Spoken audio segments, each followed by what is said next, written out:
and give me 1 minute. Books. Interesting. You in the Zoom on, and everything is good? You could see me and everything? Okay, I was just checking. All right, so we're gonna do a few things today, right? We are going to do a little bit of education, you know what I'm saying, about this whole industry. Then we're gonna do a little bit of, we're gonna get into DeLorean, go back in time. We're gonna do a little bit of flashbacks and whatnot, a little nostalgia. And then we're also gonna get into the solution part, right? Because I'm not gonna just get up here and talk about what this industry is without showing you the opportunity to be a part of it, okay? And when we talk about, you know, because the name of this lecture initially is how to make money. And it's how to make money in the fantasy complex industry. And I did that because I know that, you know, niggas are broke and they need some money. No, I'm just playing. I was thinking small when I was even envisioning this whole workshop. I went ahead and I expanded this to how to create our own fantasy complex industry. The money is a residue. It's a result of just doing what you need to do. Right? We not money chasing. This is not money. This ain't about, you don't get into video games to make money. You don't get into cartoons to make money. You don't get into comic books to make money. When I was a child, drawing comic books and doodling and whatnot, it wasn't because I was, you know what I mean? I had the mayonnaise sandwich, you know what I'm saying? The sugar water, and then I start drawing. But it wasn't to drink champagne. It wasn't so I could floss and whatnot. I just did it because I was like, yo, my imagination needs to exist on a piece of paper right now. I got mad characters in my head. You know what I'm saying? My mama's scared of me. Like I need an outlet, right? So we have sketchbooks now. Now we got tablets. We got our phones. You know what I mean? We don't got to draw on the side of the trains anymore. You know what I'm saying? No, there's places where there's event halls where they'll let you book out a whole space and just go crazy in there. Graffiti, you could tag the walls, you could draw, you know, they're gonna paint over it, but you'll be able to get that out of your system. You could record it, take pictures. Now that's been documented. Okay, so let's get right to it because we were all from the ages of 0 or 1 to 12 before, right? And we were all programmed to a degree by what we were seeing and whatnot. And we were all getting our neurological programming through these industries. So the neurological effects of programming a child's imagination in their mind from the ages of 1 to 12, right? Programming a child's imagination and mind during the critical development years of 1 to 12 can have significant neurological effects. At this stage, the brain is extremely malleable. So the malleable, when you hear the word malleable, just think silly, putty clay. Right? Just think a pottery. You can shape a child's mind the same way that a potter is able to shape pottery. Okay? It's malleable. Henceforth, why a lot of these industries are targeting children 0 to 12 with their quote unquote agendas, because there's no critical thinking at that point. Even though these children are advanced, they have not developed critical thinking. So they're throwing all kind of programs at them to have them confused. So one of the main reasons why we're sitting here today is because somebody, if not one person, if all of us walk out of here saying to ourselves, yo, I'm about to program these goddamn children, bro. You know what I'm saying? Not in a bad way, but in a way that needs to happen. Okay? And in a way that they need to be introduced to your imagination. Everybody else is doing it. Why you won't do it? Right? So this is what I'm going to do while I'm talking. I'm going to send this around. And what I want to know from everybody that's in attendance, right, is what is your skill? Right? Skill. All right. You take me to the basketball court. I could basically dunk the ball and put a penny on the back of the backboard. That's my skill, is I got ups, right? So people have skills. Some people got hand skills. Some people are nice with their hands and whatnot, hand-to-eye coordination. Those are skills that either you were born with or that you are nurtured and whatnot. Then we have gifts, right? My gift is I could clairvoyant, I could telepathy, I could hear things, see things, and everything. That's my gift. That's something that you can't buy. That's something nobody can give to you. That's something that we all come prepackaged with. And what is your talent? So write your name, and then next to your name, write your gift, your talent, and your skill, right? I'm gonna pass this around. Don't be shy. If you don't know it, don't feel ashamed. Just say, I don't know it. You know what I mean? Nobody's here to judge and whatnot. I'm going to utilize this data and this information when we take the break and whatnot, so I can make this thing more personalized and I can begin to help or assist each person that's in this audience with what they could be doing in the fantasy complex industry. But it's based off of those things. All right. And I will also encourage the Zoom people to write that down as well. I'm going to capture that data. Okay. So, because like I say, ultimately, we're going to capture the minds of 1 to 12, right? Undergoing rapid development and forming neural connections through experiences and what? External stimuli. What is external stimuli? External stimuli is why the child is going crazy when you try to take the tablet from them. External stimuli is why the children got ADD, because they can't pay attention because there's so much stimuli in society today. We did not grow up to this much stimuli when I was young, and we were off the chain. You feel me? We were off the chain, and we didn't have this much external stimuli. We had 4 channels, my G. They got 400 channels and the internet. 400 cable channels. They got the internet. There's an endless stream of stimuli for these children to get lost in. Okay? So the way a child's imagination is shaped through media, education, or even societal influences could profoundly impact cognitive, emotional, and behavioral development. Here are some key neurological effects. So, based off of the cartoons that they're watching, based off of the video games that they're playing, based off of the music that they're listening to, based off of the fact that you're watching Netflix and kill, not chill, Netflix and kill. Niggas is watching Dahmer, How to Get Away with Murder, How to Decapitate a Hooker. Like, it's all kind of shit on Netflix and kill. But then the little 1-year-old is chilling, watching that. You got little Ray, you know what I'm saying, slumped over in the couch, and he's watching, he's binging with you, okay? It's forming his quote-unquote mind, right? His neurological pathways are being formed based off of the stimuli that they're seeing, okay? So education and media, what we ultimately want to do, right? How many teachers are in the building? By a show of hands. Wow. Here, can you pass that around? Oh, yeah, it starts now. Wow, I didn't even know this. So it's even greater. You know what I mean? So many teachers are here. So what we're gonna do ultimately, we're gonna incorporate the medicine in the food, right? Because we know inside of the board of education, there's a restriction on what you can teach, how you can teach, and when you can teach.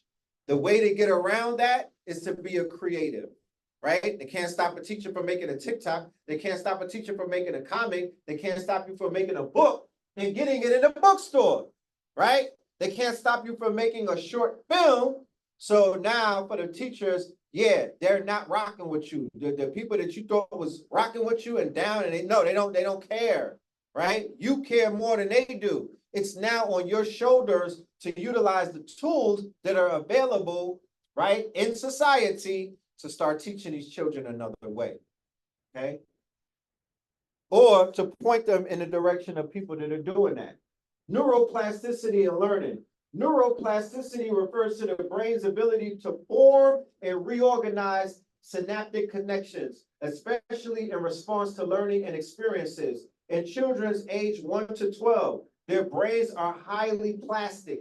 meaning repeated exposure to specific ideas or imagery can reinforce certain neural pathways. For instance, if a child is exposed to content emphasizing specific social roles, right? Like this is what a man does, this is what a woman does, this is what a family does. That's what they're getting, right? They're watching Peppa Pig. Peppa Pig got a family though, right? They're watching PJ Masks and whatnot. They coming from families.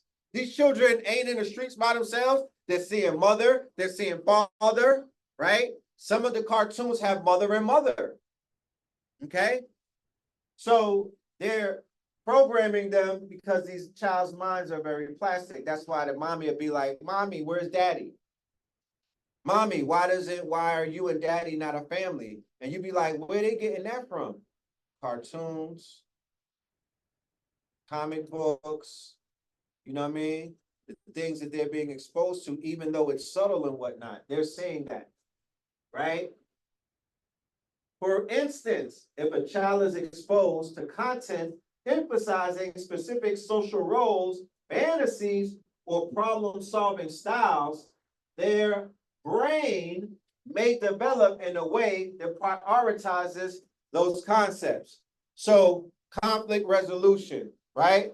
The teenagers of today will never know conflict resolution because they follow drill rap.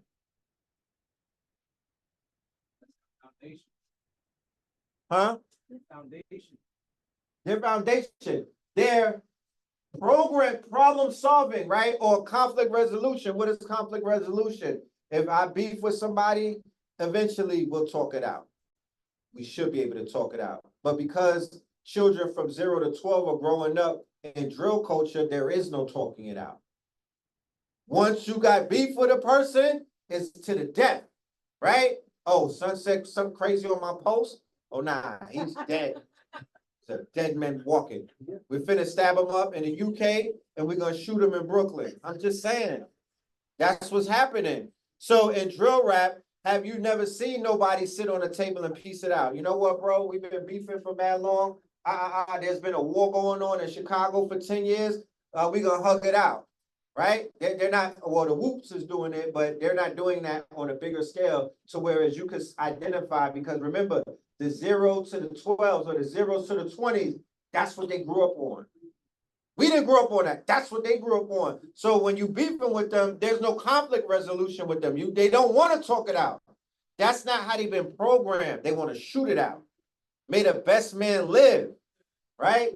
So we might not realize the subtleties of why the record labels are giving them 20 million, 30 million, 10 million when they sign them. Like, come on in, because we know you gonna program your generation of, we got you. Come on in.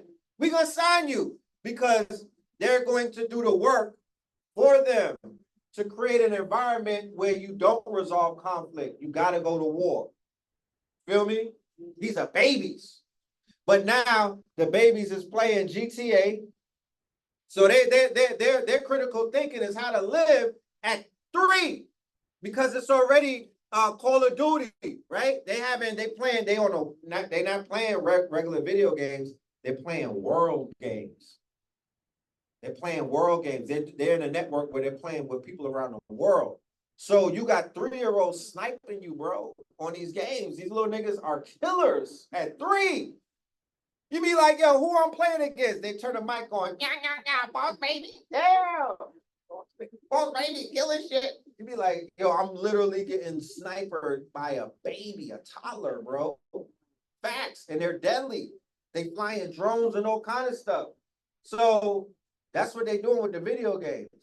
Because they reading this stuff and they understand it. Yeah, we're going to do it subtly, right? So we're going to point that out, but we're also going to say, just think about now interjecting your content, okay?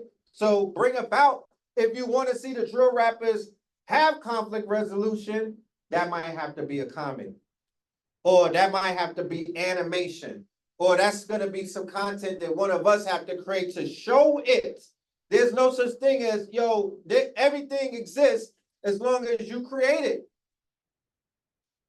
The only way something don't exist is because you were not brave enough to take it from the realm of thought and to bring it into the realm of the known. It's on you to manifest those ideas. If you don't see it, you got to fill the void. Sony ain't gonna fill the void. Universal ain't gonna fill the void. You know what I mean? They're playing a different type of game.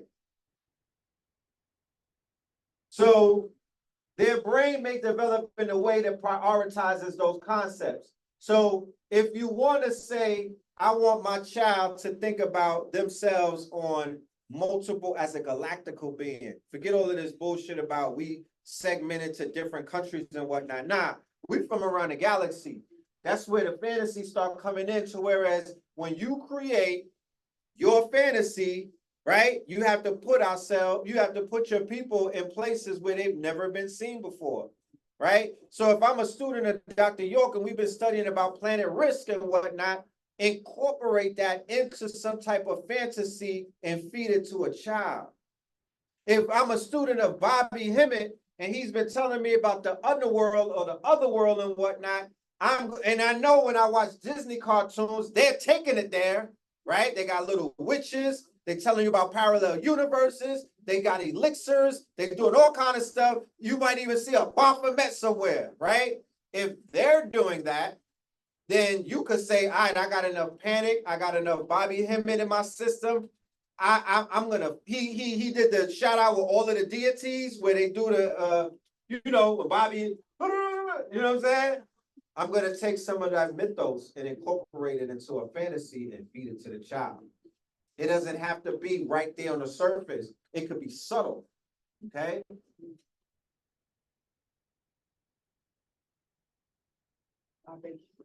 Right? Him and the when he does the libations. Hold on.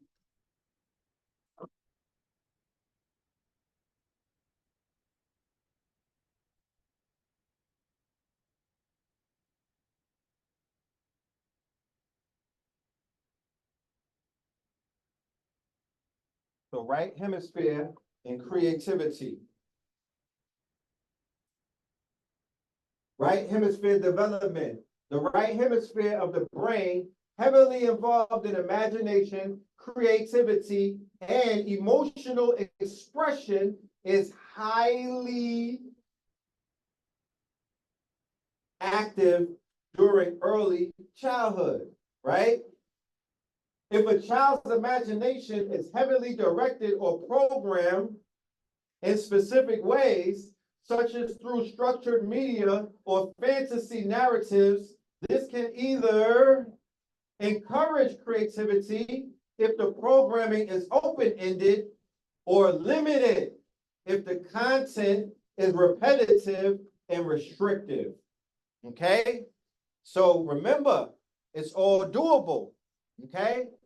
The creativity we have to begin to incorporate, we have to be able to figure out how are we going to feed the right hemisphere of their brains to open it up and to expand it even more into their creativity and whatnot. And you'll be surprised what's going to come out, right? You're going to benefit more than you will basically not benefit.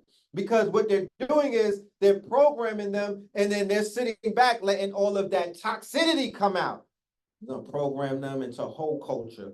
We're going to program them into trap culture. We're going to program them into gang culture. Lil Wayne, get them little niggas, you know what I mean? Indoctrinate them from 0 to 12. He got them bloody. That was Lil Wayne's work. What you see going on, not just in these streets, go all around the South and everywhere, they'll tell you, nah, I became blood because of Lil Wayne. They want that nigga to go to the Super Bowl to make the whole world a blood.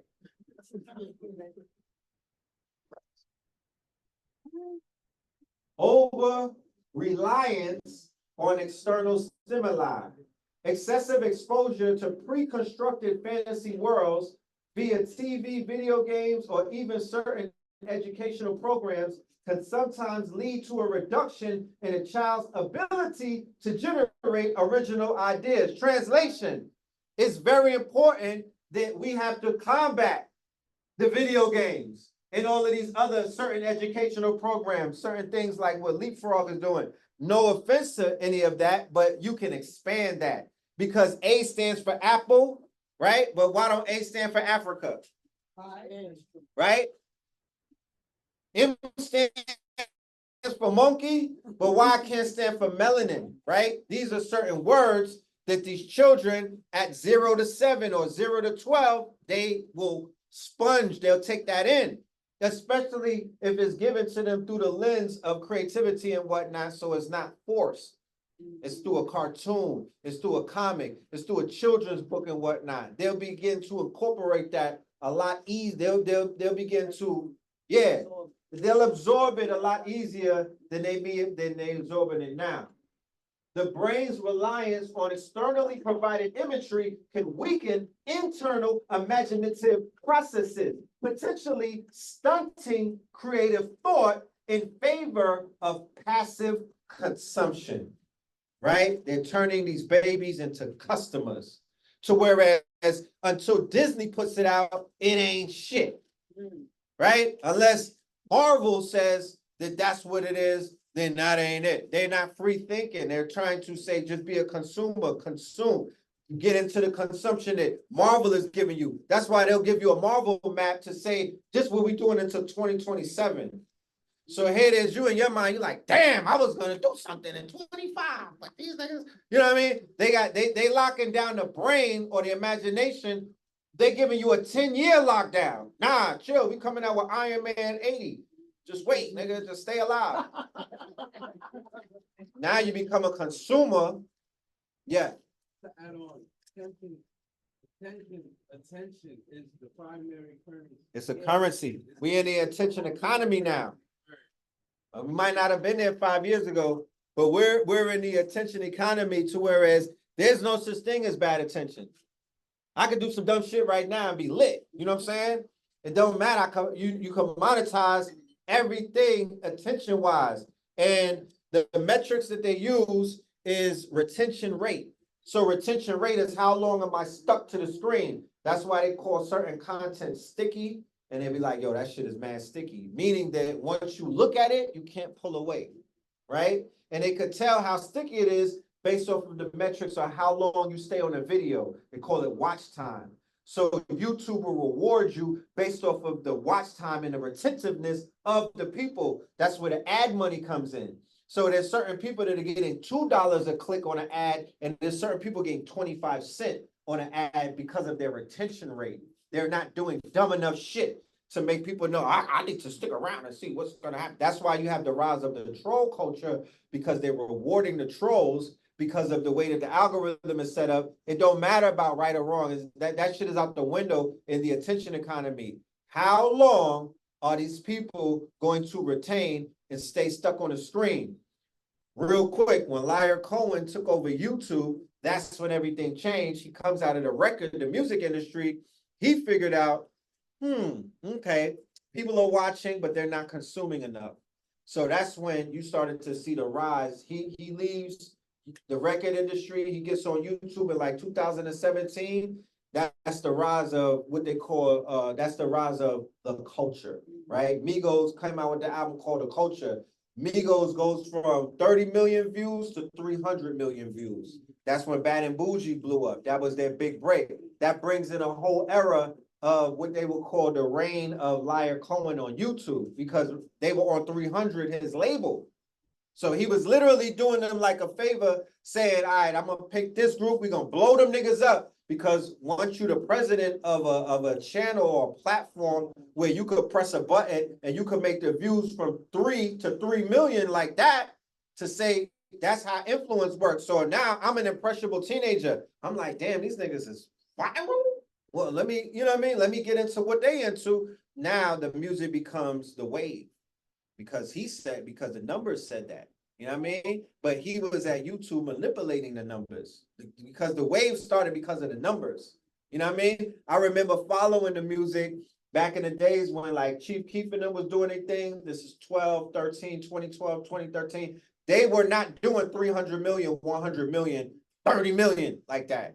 That changed during the round, because they switched the whole industry up, and they've monetized your eyeballs. He got on Breakfast Club. Larry Cohen got on the Breakfast Club and said that we're monetizing eyeballs. We're not selling music no more. If you can afford an album for $20, as long as you can watch the artist for 20 hours, you're good. So you don't have to have money no more. They're gonna target, they targeted the demographics. Forget if you got $20, you got 20 hours. Right? So that's why people is on YouTube stuck, like, and then TikTok and then all of them other things. And the real cake is the ad dollars. That's the lifeblood of this whole industry is advertising, ad dollars. That's the damn commercials that pop up when you're watching a video. That's where everybody's making the money from. Okay? But the money that they're paying the YouTube people are fucking peanuts compared to the money that you could get if you had your own YouTube. You're not gonna become a billionaire playing around on their platform, but you could become a billionaire if you build your platform and put content and bring creators and build up that thing and to challenge these other people. Yes, you could prosper. Emotional and social development, empathy and social cognition, stories, characters, and narratives that a child engages with from a young age influence the development of what? Empathy. So one of the things that we see these days is that there's generations of children that are non-empathetic, right? You be like, damn, where did that come from? Ren and Stimpy, Family Guy, American Dad, Rick and Morty, right? Simpsons, but Married with Children should go with the Simpsons. Because that was a twofer, right? The Ed Bundy is the Simpsons. That's the live action of the Simpsons. Married with Children. And it came on Tracy Ullman's show, right? Remember, Tracy Ullman's show introduced us to the Simpsons, which was the animation of a real life sitcom, which was Married with Children. But the fact that the children don't got empathy and they'll take a camera out and film you dying and whatnot, is because the programming, they become desensitized in the programming from an early age. They watch ISIS beheadings at like 1. Right? Wasn't that like 01, 02? These little niggas was watching beheadings and shit. Yeah. 9/11 time. So you started the campaign, the PSYOP starts on 9/11, 01, and stretches all the way into like 2012. Right? And then the new PSYOP is Trayvon Martin and all of these other things to make it more closer to home. You know what I mean? But that whole 10 years with Bush, that was all 9/11 PSYOPs. You know what I mean? To the point where he had to get, who came after him? Obama. So when Obama comes in 08, that's a new PSYOPs that takes over. You don't even remember the shit that Bush did. You know what I mean? Because it's a new PSYOP on top of that. And the PSYOP happened to be Obama. That just was a PSYOP in itself. You know? We didn't even realize it. Conversely, limiting or biased representations can result in less empathy in a more narrow worldview. Okay? So we have to make you have to make more stuff that's more empathetic to speak to the empathy that these children are not, quote unquote, coming up with. We got to bring that back. You know, emotional regulation. Certain fantasy and media content may impact the development of a child's emotional regulation systems, especially the prefrontal cortex. Okay? Which continues to mature throughout childhood. Engaging in imaginative play or media that involves complex emotions can help children develop strategies for dealing with their feelings. How many of y'all in the audience have children that don't know how to deal with their feelings? My son be slamming shit. Like he's 4, he's an Aries. You tell him something like, no more orange juice for you. Slamming shit. Like he's not, you know what I mean? He be throwing shit at his mom's, not me. I'll be like, yo, that could hurt. The hell? Like they're not processing the emotionals like we was. We get our ass whooped. You know what I'm saying? They like, try it. You know what I mean? Try it. We got, you know what I'm saying? We got Robin Shapiro on speed dial. Like, you will be with Diddy, nigga. Get an indictment on you. Hit me. Play with me. Try me. You got 2-year-olds, boss babies. Like, try me. I got lawyers. Like, we will class action 6 you to death. Like, try me. All right. Engaging in imaginative play or media that involves complex emotions can help children develop strategies for dealing with their feelings. That's on the hands of the teachers now. Yeah, now y'all got to become alchemists. Now y'all have to become scientists. You have to become a little savvy with how you're going to get to these children and their emotions. The mothers with your nurturing nature, right? It starts there. You know what I'm saying? But we have to start playing with them, developing some type of games and whatnot, or things that they could utilize to get them out of that, to get them back into balancing their feelings. On the other hand, overexposure to overstimulating fantasy-based content, i.e., fast-paced, action-heavy media, might lead to difficulties in managing emotions in real-world situations. So if they're playing one of those video games where it's so much shit going on, every second there's something boop, boop, popping out. GTA. You drive in, somebody driving by, another person, you know what I mean? A helicopter going. It's a lot of stuff going on right now. So in a way, that's messing with their ADD. Okay? They're not able to pay attention to shit. Dopamine and reward systems. Now, you know, this right here, right? Heavy on the dope. And the word dopamine. This is what people are addicted to. Forget people are dope heads off of the dopamine. That's what social media is built off of. The quote unquote, what do they call the money shot in social media is the like button. That shit releases dopamine. Infinite scroll, the hearts on your video, content, comments on your video, right? Don't DM is crazy dopamine, right? But that's how they got it set up. The people behind the Facebooks of the world, or the Metas and whatnot, or the alphabets, this is what they study: human psychology, the human mind, neurological quote unquote landscapes, you know, reward systems, right? Because everybody wants to be rewarded for what they do. Okay, that's why the streets are so tantalizing, because quiet is kept. The streets have a reward system. You fuck around and go out here and hug the block, nigga, you will have new Jordans by tomorrow. You go out there and you drill something, you the man. You go and do some dumb shit, you'll be rewarded, right? That's what Babylon will tell you. That's what Satan will tell you. You know what I mean? That's what the tricksters will tell you. Okay? But you see in certain situations, if you heal AIDS, if you heal cancer, if you heal herpes, if you help people, you know, with their ailments and whatnot, you gotta fight for your reward. You know what I'm talking about? That's a whole nother fight. You know what I mean? So there's an imbalance in just the way things are structured and whatnot. And that's that shift that we're actually going through right now, that people don't understand what the hell they're going through. We're in a shift type of space. We're in a limbo type of space. That's why things feel weird the way that they do, because you're literally in the throes of a change. There's a correction taking place. And the universe is correcting things. They're sitting certain energies down and they're lifting up other certain energies. And we're watching it and they're giving it to us like it's a soap opera. And we're talking about, oh, that nigga had 1,000 baby bottles of baby oil. Right? But that's what they're harping on. They're not harkening on the fact that no, spirit sat that Negro down. He represents 30 years of a whole paradigm. You want to talk about baby oil? What about the fact that they sat down the whole architect of this culture?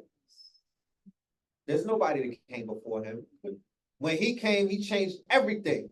And see, a lot of people are not from that generation, so they can't relate. He changed everything. He's not following the blueprint of nobody before him that's in an industry like that. And everybody that came after him is following his blueprint. So it's the ending of an era. Okay? It's the ending of an era.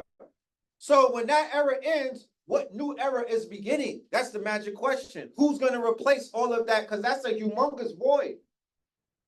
But it's giving you watch the party die vibes. The party is dying. The party and bullshit era is finished. It's dead. It's in the water. It's beyond on its deathbed. That shit has a weight coming up. Okay? So we have the opportunity to fill that void with real shit.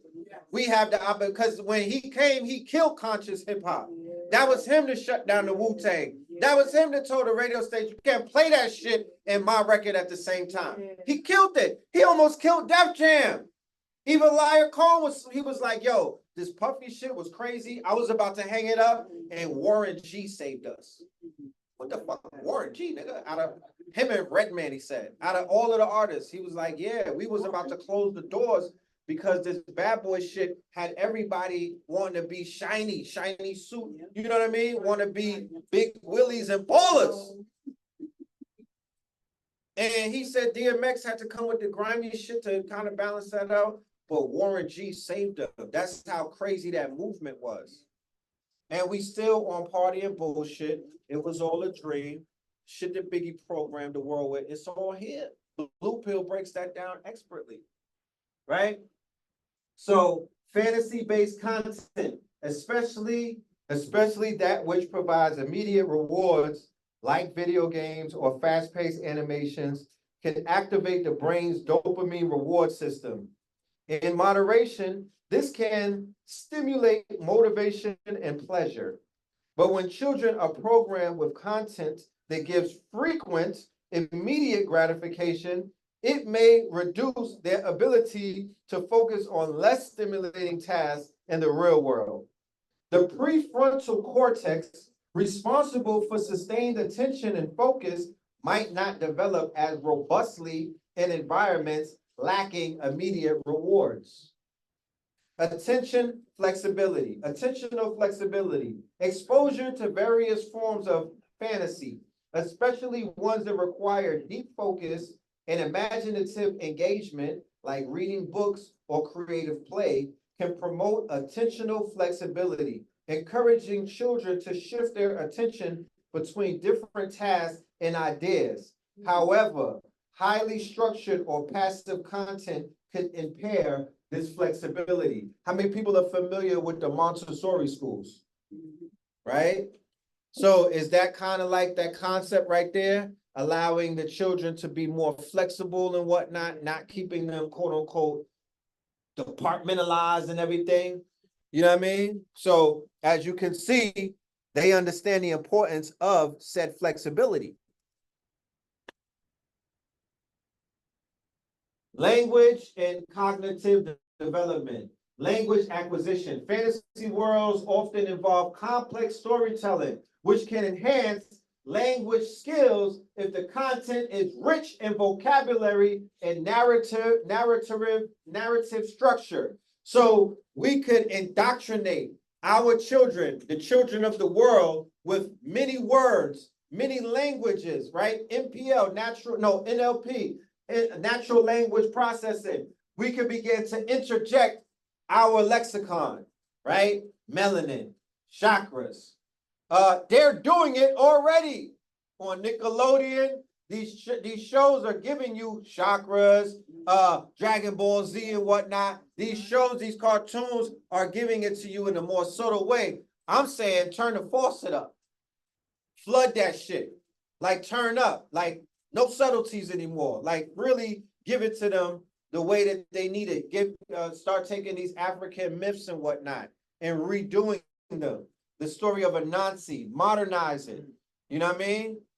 Modernize Anansi. Give it them niggas live on 1/16th now. You know what I mean? Modernize it. Give it an update. They're in Little Africa on 1/16th. You feel me? They're in the UK and whatnot. Put Anansi in different places. There's different people come from the Caribbean and other islands. You have folklore. Take that and begin to incorporate it into a more hip hop modem, right? And give it back to the people. Only you know. I don't know your folklore. You feel me? Based off of where you're from and your upbringing and what kind of jewels you was given, you know your stories or your myths and whatnot. We don't. I want to be introduced to it. You know what I mean? So engaging in imaginative play where children create their own stories or interact with detailed worlds stimulates the brain's language centers, particularly Broca's area and Wernicke's area. Those are areas of the brain that deal with imagination and thought and whatnot. Critical thinking, fantasy narratives that involve problem solving, ethical dilemmas, or multiple perspectives can promote critical thinking skills, right? We really want to hearken on that. Critical thinking, right? You don't that separates people that are considered goofies and people that are considered sharp, right? It's the critical thinking. So if you could develop that at a very early age by writing out certain stories or giving them certain storylines that involve multi-layered thinking and whatnot, like on some chess, 3 levels of chess, they will be able to pick up on that. Do not underestimate how much these children could comprehend at every age. They are sharp. You know what I mean? They are sharp. You seeing 5-year-olds going to college. That's not an anomaly. That's the fact that their parents or their tutors are teaching them untraditionally. They're not learning like the regular children in school are learning with the Rockefeller program, right? They're learning more about memory. The parents are like, nah, we're helping them remember that they already knew this. How the fuck? How does a 1-year-old remember? How do they already know that? Because memories, DNA. You know, it's a little too controversial to be like you tapping into ancestral DNA. They're not going to necessarily say it like that, but that's definitely what. Come on, how is a 9-year-old acing algebra and you know engineering and shit like that, and they're in flight school? Like, where does that come from? You know what I'm saying? However, if a child's fantasy experiences are repetitive and overly simplified, this can limit the development of abstract thinking and problem-solving abilities as their brains become accustomed to predictable outcomes and simplified ideas. Okay, the music is giving them that. Every single rapper is telling the same damn story, right? Some of the TV shows, these new cartoons is just watered down. I'm not a big fan of them shits, you know what I'm saying? You know, I be trying to put my little ones on to the classics, you know, because I'm like, it ain't even deep enough. Like, shit is basic. Identity and self-perception. Mirror neurons and role modeling. Children learn by imitation, and exposure to specific fantasy characters and narratives can shape their self-perception and identity, right? So we got these star seeds that we like, yo, y'all great, y'all gods, y'all the ancestors return. Nah, fuck that. Show them. Right. All that demonstrate. Stop talking about it. Either you can hire an artist, you could get with a workshop where they're gonna teach how to do it. I'm gonna show you some things with Midjourney today where you literally could just prompt it out, but it's the time that you gotta do it. You know what I'm saying? Because mirror neurons, they are copying shit. They are copying what they're imitating what they see. So if they don't see something that you want them to see, you literally have to create that. Okay, it don't cost no. It's gonna be less energy and all kind of things to create it than actually to become it. See, they got us waiting to become the shit. Nah, you gotta become it first, and then no, create it and put it out there, right? And they'll be able to see it then, and then they'll become it. You know. The brain's mirror neurons are highly active in children and help them model behaviors they observe. If a child frequently engages with fantasy characters that align with certain stereotypes or roles, it could influence their neural development in terms of what behaviors or identities they view as acceptable or desirable. So my main thing is, you know what? Just start showing them gods. Like powerful people. Yo, I seen the clip where they shot dude on a train the other day. This nigga was eating them shits, bro. He was eating that shit. He was standing there like, are you done? Like, are you done? And where does that come from? That comes from the fact that what if he was taught his whole life that he was Superman? The Indians didn't know that they was being shot until somebody pointed it out during those wars because they didn't know what a gun was. You know what I mean? In South Africa, when the British was running down on the Zulus and whatnot, shooting them up, it didn't register that what is a shot? They was still going at them. You know what I mean? Giving them the business because they didn't get the fear of when you get shot, you lay down. Right? After 50 Cent took those 9 shots as a rapper and the younger generation was able to see that, now them niggas getting shot 18 times, being alive like off the ball. Like, when I was coming up, 1 shot and it was over with. Nigga was like, I'm done. Arm shot. And it was like, take me. Y'all gonna take me away. Like a graze. It was the body. But the mirror neurons of the younger generation more than the older niggas because they already got the programming. But the younger ones was like, nah, he took 9 shots. I'm at least, you gotta hit me 10 times to take me out. No, look at the drill shit. Look at Chicago. 1,000 shot, 20 dead over the weekend. I'm just saying, they're activating something that other generations did not have. You understand? It's mental. It's mental. They getting shot with AKs, AR-15s, carbines. Like, we was two fucking 380 warriors. You could fit your shit in the boot. How many people you know died from a 2-2 shot? I know a few. A 2-2. Them shits be moving, they said. They travel around like ping pong, right? They get hit with fucking military type of, you know what I'm saying? And they're still managing to go live. Self-efficacy and agency.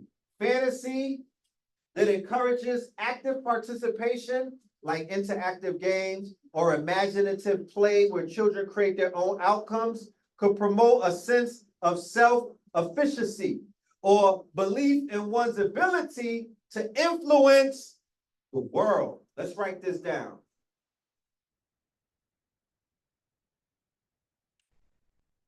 Probably pronounce the shit wrong, but efficacy, right? They don't even teach us these words. The belief on one's ability to influence the world.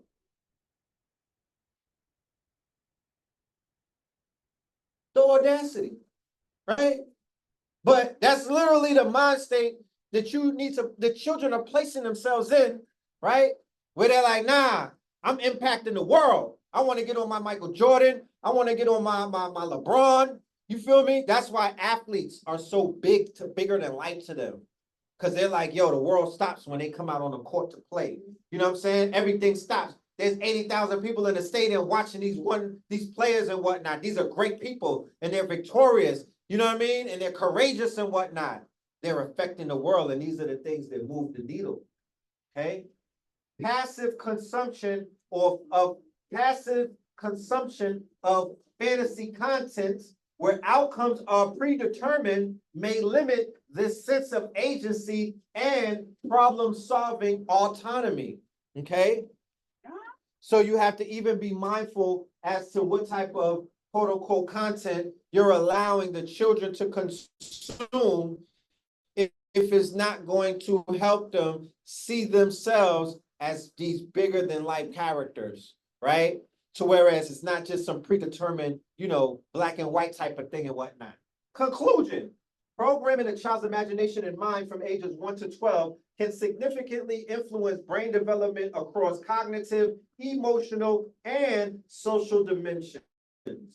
While exposure to rich, diverse fantasy worlds can foster creativity, empathy, and cognitive flexibility, over-reliance on structured or passive content can lead to reduced imagination, critical thinking, and self-regulation. The key is balance, providing children with opportunities to what? Create, imagine, and engage actively with the world around them rather than merely consuming pre-programmed what? Narratives. Because that's what it's all about. Narratives. This whole world is ran on narratives, right? This whole paradigm exists off of narratives. Well, that's a part of it. Yep, the narratives. Ideas and concepts is what wars are about. He who wins the war gets to implement their ideas and concepts, right? The media is billions of dollars. They control the narrative. On Monday, niggas was like, yo, Kamala is trash. On Tuesday, niggas was like, yo, if you don't vote for Kamala, we fight. That was the media. Yeah. They took control of the narrative and flipped that bitch over in 24 hours. Okay? They controlled the narrative. She raised $80 million on Zoom. Niggas who only did $80 on Zoom was like, damn, what am I doing wrong? Like, she's a GOAT. You know what I'm saying?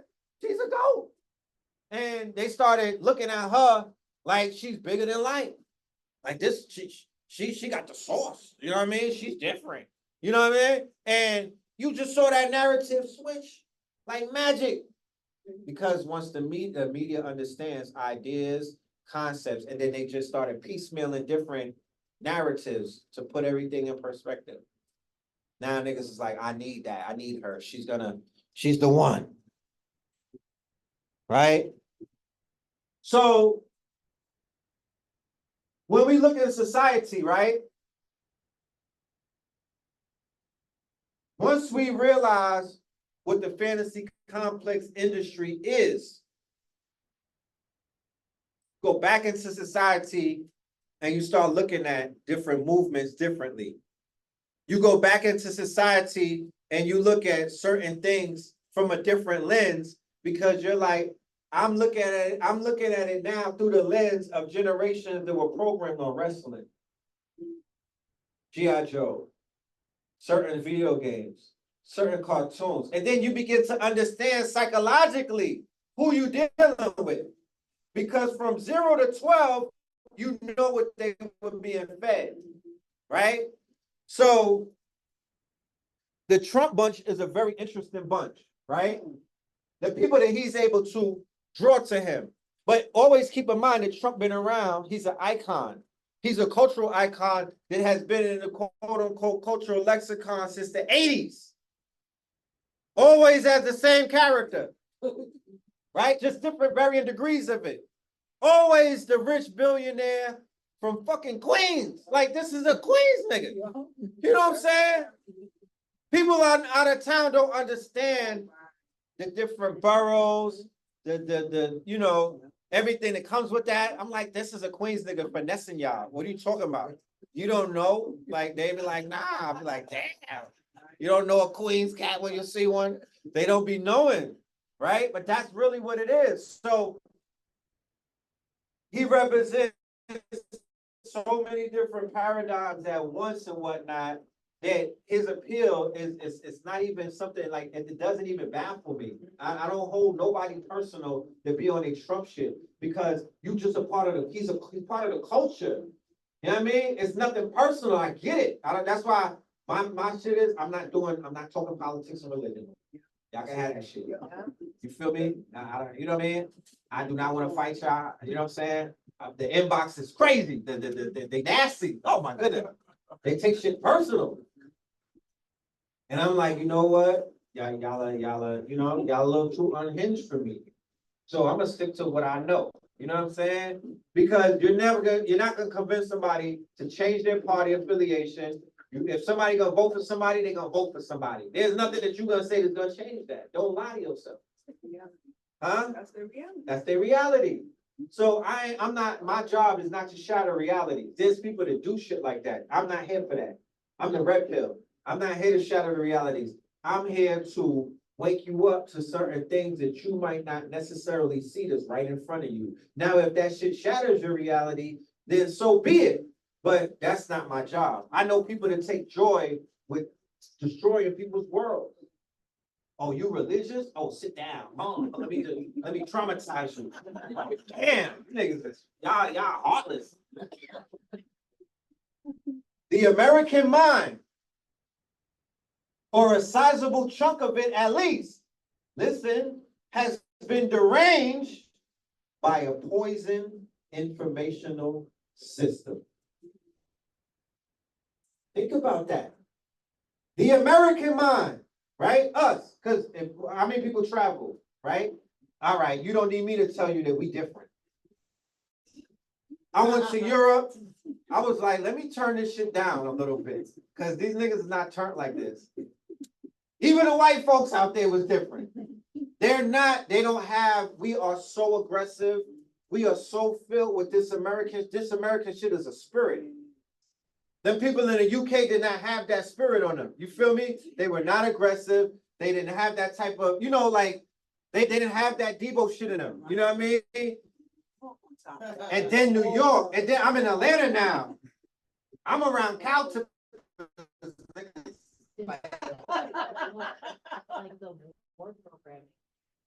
Oh, it's super crazy. You don't have that nowhere else. That war type of, we want blood, just burn it down. Like they go crazy over soccer over there.